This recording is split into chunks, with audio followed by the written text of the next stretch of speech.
We talk about how witchcraft can help you to reclaim your independence, that it's empowering, that a witch is just a woman in total control of herself. What happens when the pendulum swings to the other side? Is it possible that you go from well managed to it evolving over time? Can witchcraft actually feed, fuel, controlling obsessive tendencies? And if that's the case, then what do we even do about it?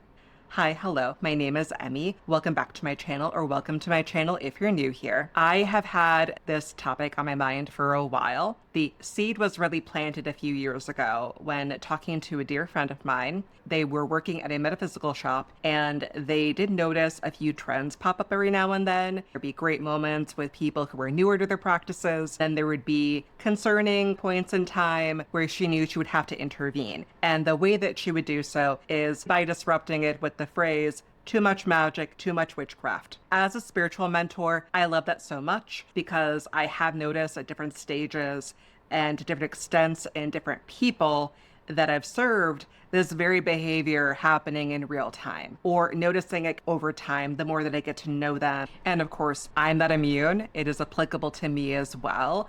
That is part of why it is something that I'm very passionate about. I do want to begin by taking ownership. I have also made these kinds of mistakes. At the same time, making these mistakes matter in the long run for building up your practice. It's really sitting with me. Chiron entered Taurus. Mercury is retrograde. So it does really feel like prime time for us to really be doing critical reflection to discern whether we need to pivot, review our values, establish new ones, figure out if we have to add some boundaries or new parameters to our practices. I do want to begin with a few caveats, points of consideration. This conversation is just an entry point. This is a nuanced conversation. I do think that is something that is not talked about enough. This is not me trying to dissuade you from engaging in witchcraft. I'm not trying to get anyone to stop practicing. If anything, I want to call this in because I care about you, your well-being, and the longevity of your practice as a witch. When I say too much magic, too much witchcraft, I'm not talking about historically underrepresented groups of people.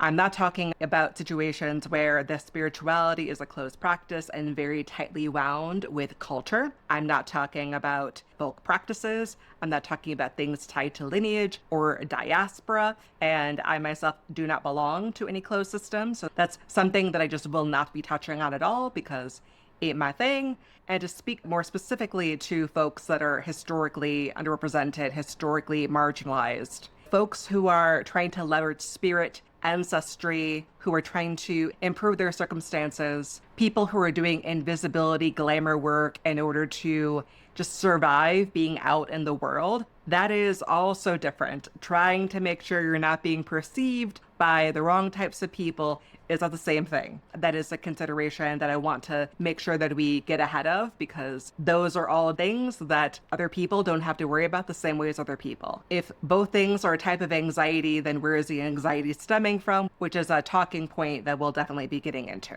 This is not meant to be a shaming conversation. This is meant to help us to engage more deeply, to really see whether it is that we're actually making our lives harder by ramming our practice down a certain pathway so we could be misappropriating energy potentially, which is not a matter of right or wrong. I'm disappointed in you. I'm not disappointed in you. It's not about that. It's about us just having a bit more depth and care and intentionality and how we're applying ourselves. So now that all of that is cleared up, let's talk about these different points of concern. One point that I do tend to notice, if I kind of am picking up on, is there something going on here, is looking for intensity. That's something that I both clock and something that I think that you can also take a moment to reflect on, use as a good point of reference to see how are things going. Are we putting a lot of eggs in our witch basket, in a sense? Are you hoarding supplies and never using them? Are you burning through candles, oils, herbs? You're always getting a new spell kit. You're just doing it at breakneck speed. It's always more, more, more. That is, I think, something to really evaluate. Overall consumption, and then within that, do you finish one spell and then immediately get ready to do the next one? Begin to plan the next one.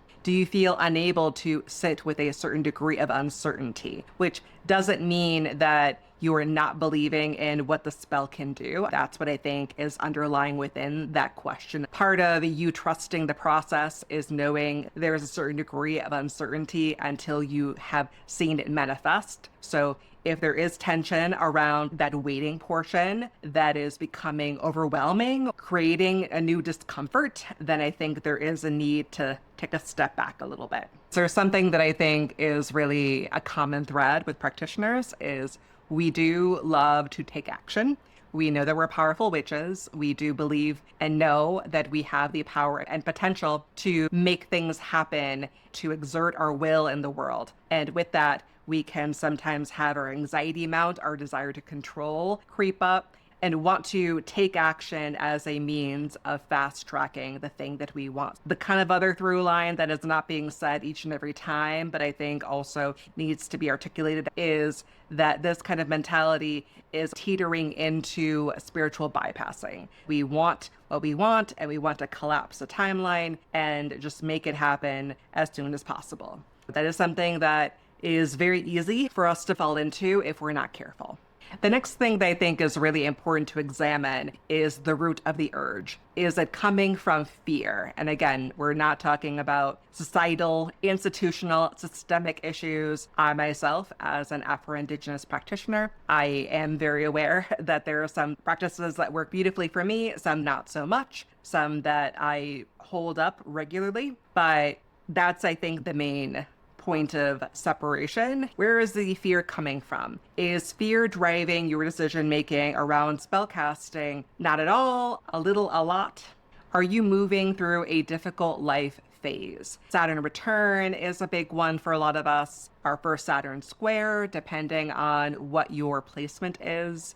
A breakup, grief, instability, career changes, challenges. It's hard to find a job right now. Any sense of big, profound change, I think, can be a big driver for going from being more measured and more like, oh, I only cast a spell every so often, and now it feels like I'm going nonstop to replenish my stores. I think those can all be important moments for us to evaluate where is the impetus coming from. And it doesn't mean that you don't do any spell work around it at all, more so being selective, being discerning, and making sure that you're addressing the underlying fear and anxiety that is propelling you to cast and cast.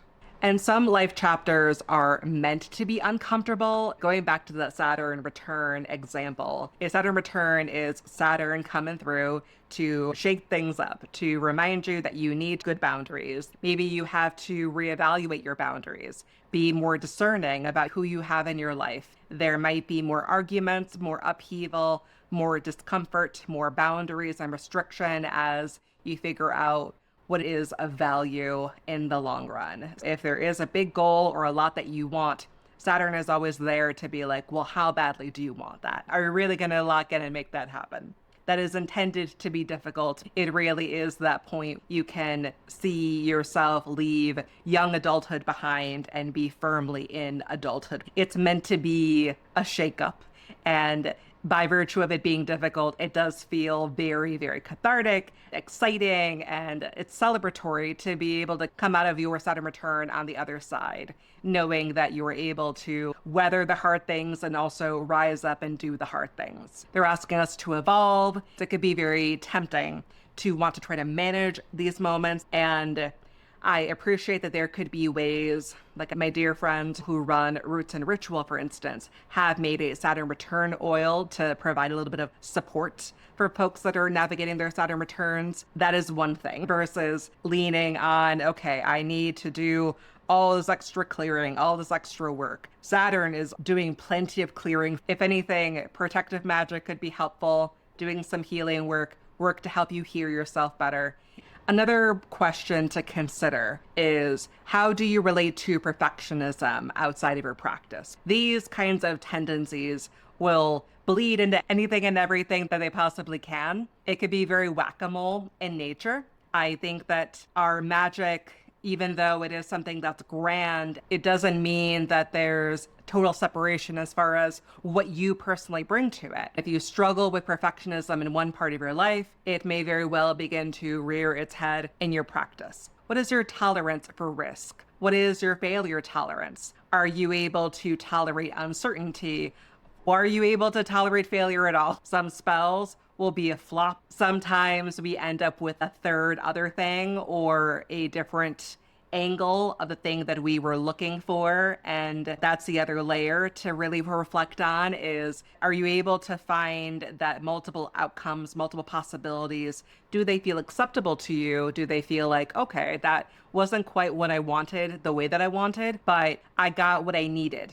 If you're able to arrive to that, then solid. But if it ends up feeling deeply dissatisfying each and every time, that's something I think to noodle into. I think when we're very, okay, only one right result, only one perfect timeline, only one right way for things to unfold, when we're so attached to one perfect outcome, we're really discounting that we are individual beings, a part of a collective, that we are one of many spirits in the world, in this plane, the next plane. Again, taking the Saturnian mindset as somebody who has a Capricorn stellium, I think maybe you didn't get what you wanted, but you got what you needed. If you go and you light a candle with your ancestors and you're asking for very, very specific things, you got a version of it not quite what you wanted, that is protection. That is them looking out for you. There may have been something going on with that would not have actually made you happy.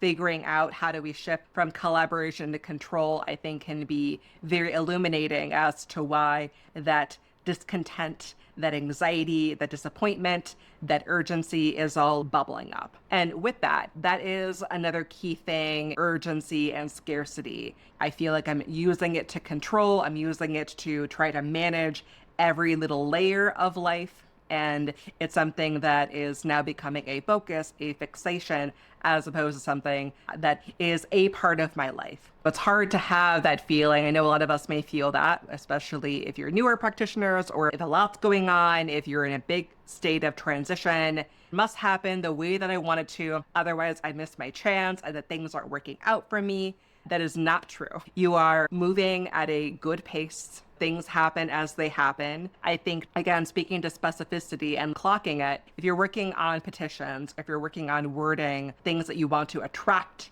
things that you have an abundance goal around, like a road opening ritual, for instance, those tend to work best if you have an open mind, if you're keeping your roads open to opportunity, period, that are aligned for you, versus if you are trying to be very, very specific, or if you have in the back of your mind, oh, when I close my eyes and I think about what I want from this road opening ritual, it's what so-and-so has.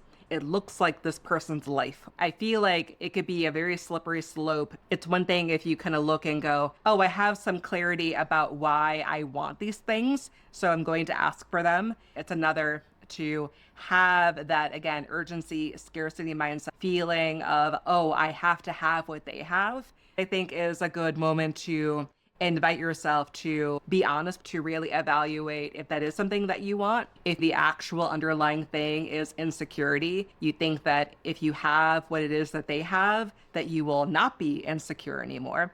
We've seen a lot over the years how many people who are very outcome focused, deeply ambitious, that somebody else said, oh, you should want this, everybody wants this, seeing what success looks like and then wanting to emulate that.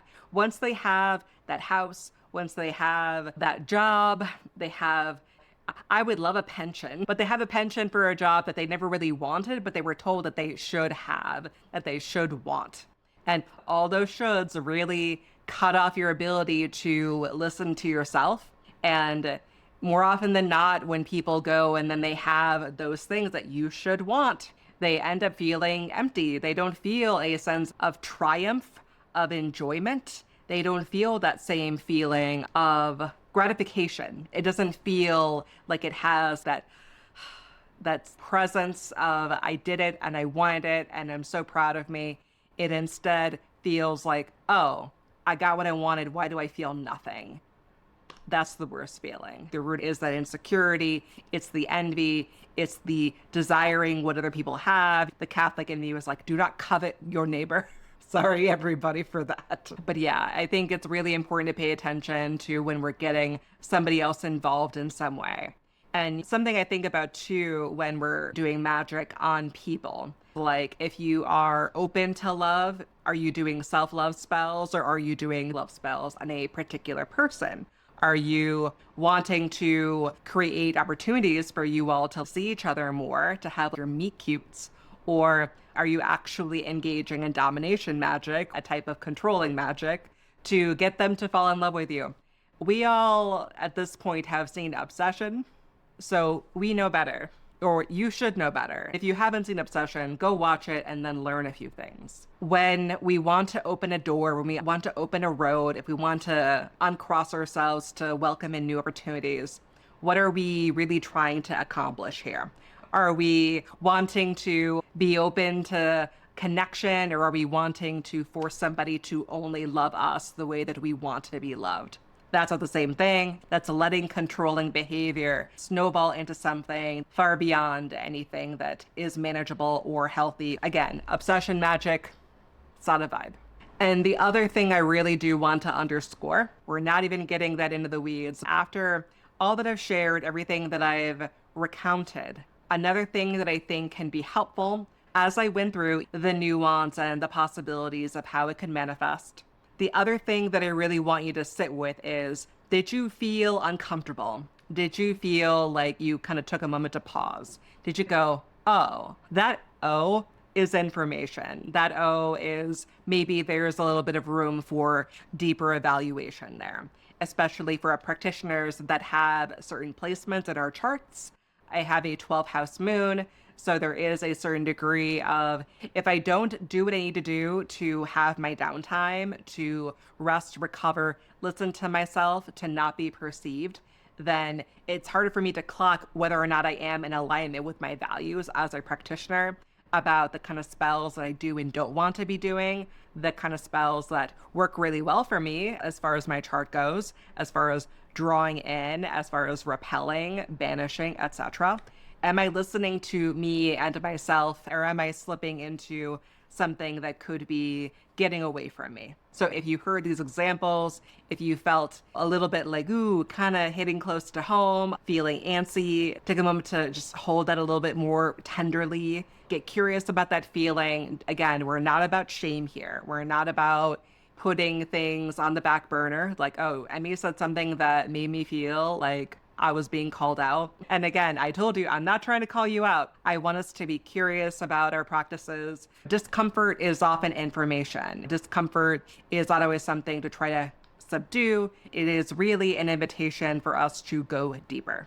And oftentimes it's a good precursor. It's that step before we get fully into the big work. It can really point to patterns that we've been too close to notice. And that, I think, can really be where that discomfort, but not really knowing what, really does end up becoming something that it's really good at insulating itself from you. We might just be too close on a regular basis. So it's always a good idea to go back to the drawing board and see if there are changes that we ought to be making, or if there's new things that we could begin doing instead. I have studied psychology. That all being said, I'm not trying to diagnose anybody, but I think it is helpful for us to look at these compulsive behaviors that can show up sometimes, to be a little bit clinical about it. Compulsive behavior is often an immediate response to distress, to trying to alleviate that feeling. It's this repetitive thing with people who have actual OCD and not the, oh, I'm so OCD. These repetitive acts are meant to relieve the distress. So I think that is a good reframe around what's so bad about wanting control. What is so bad about wanting to take responsibility? Again, if witchcraft is about getting what we want out of life, then what are you even trying to say here, Emmy? What I'm trying to illuminate, what I'm trying to depict here is, are we doing things in a healthy way that feel like we are satisfied? Or are we engaging in things as a means of avoiding distress, avoiding discomfort? We are just putting a Band-Aid on something. It's never really getting to the root cause. When that dynamic enters our craft, it can be challenging when we feel like spell work that was once empowering feels like a cycle that we cannot get away from. And we should, I feel, have intentionality. I'm choosing this. I thought about this. I want this. Having that degree of presence, staking a claim versus feeling like we are spinning our wheels. So what do we even do about it? I made references as I went throughout just because that's how my brain works. Also because I wanted to make sure that as we went along, nothing fell by the wayside. So there might be overlap just to name it now.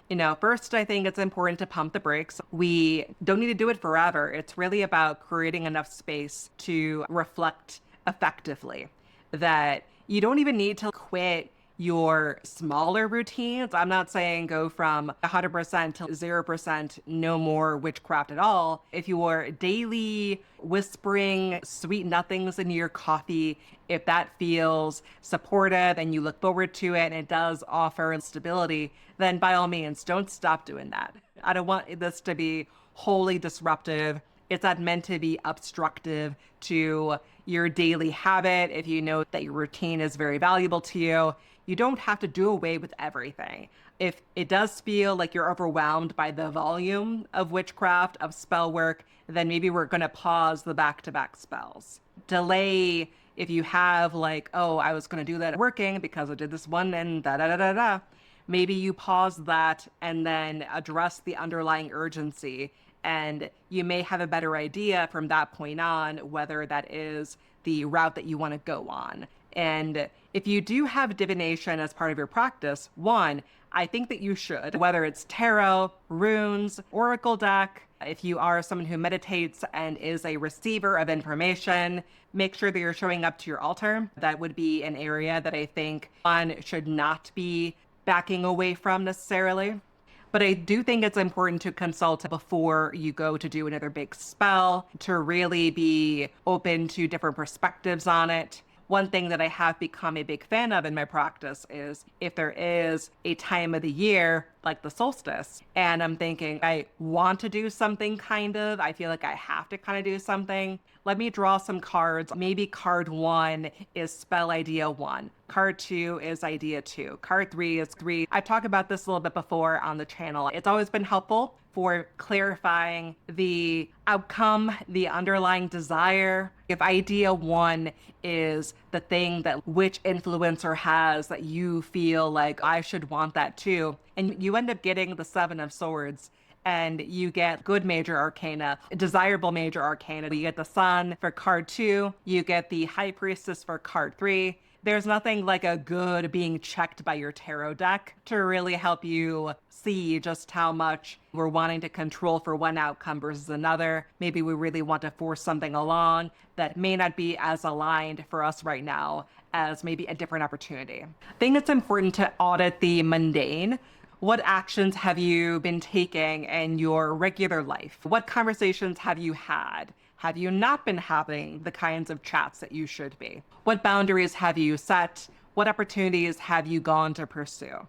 To use job hunting as an example, if you are not trying to leverage your connections, if you're not brushing up your resume, if you're not doing the things, you got to apply for the job if you want the job. Witchcraft can be helpful for maximizing your opportunity, for being more visible. But if you don't let yourself be visible at all by not going on LinkedIn or whatever, I hate LinkedIn. It's an example for the sake of an example. I think that there's the need to make sure that we are doing the steps. It could be a phone call, having that hard talk. It could be resume submission, making your doctor's appointment if you're worried about something, even a hard truth with yourself. If the wound makes the medicine, then it could be that the answer is for you to reroute your energy a little bit differently. As I've noted, there's a need to pump the brakes on occasion, and then there's a need to refocus the type of spell work that you are doing. And in this case,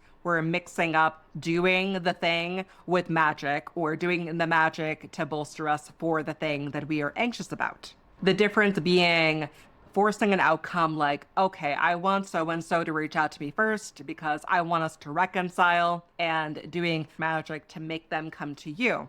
And maybe that could work, but what could be more effective is you doing some uncrossing work on yourself, you doing some protective magic, some healing work, some self-love work, some confidence magic, maybe doing some clarity or mercurial work, to open yourself up to just being able to talk more openly about what it is that you want to say, or being strategic about, I know that I have to own XYZ. I know I have to be the one to open the doors and to have the conversation. I need to unlock my ability to say what I need to say.